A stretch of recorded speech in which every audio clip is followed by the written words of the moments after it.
जय जगन्नाथ। साइकेलिंग चली शांत परिवेश आपण को भी आम अनुरोध करुँ जो मैंने भाई मैंने वीडियो देखुं सबुदिन बड़ी भोर उठी यही भाया। नमस्कार सांग मैंने आज आम आंबटार उपकारिता विषय जाना। अच्छा बाबा आंबटा खाइले कौन लाभ मिले?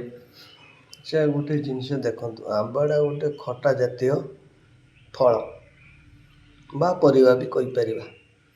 आम जो टमाटो करमंगा आंबड़ा ओऊ इत्यादि आम खटा भाव आम रोषे घरे रोषे कर खाई था। से जी देसी जिनस अच्छी आंबड़ार स्थान अलग प्रकार बहुत छोटियाटे भारी टेस्ट लगे। कौन ए थाए विटामिन सी ए भरपूर होगी रही।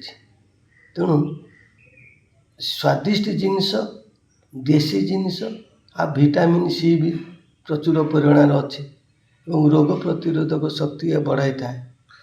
पाचन क्रिया सहायता होगा कि? हाँ निश्चिंत टिके खाइले टिके हजम शक्ति बढ़ी थाए।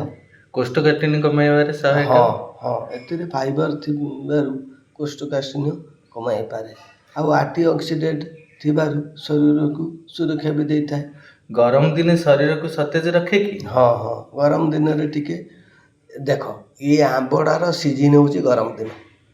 आपण मैंने लक्ष्य करंतु जेतोटी जिनस अच्छी फल परिबा जो अच्छी आमर धरापृष्ठ से सब सीजनिकाली ऋतु अनुसार होता है।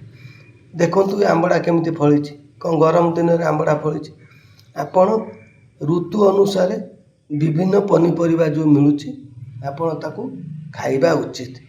आंबड़ा आपणकर सहर अच्छी गाँ गली अच्छी आपण यही जिनिस को निज बाड़ी बगीचारे लगातु बा मार्केट तो एमती मिलूँ तो निहाती गरम दिन में जो जिनस मिलूँ ए 2-3 थर कि 4-5 थर खाईदेले देहटा सुस्थ रुहे।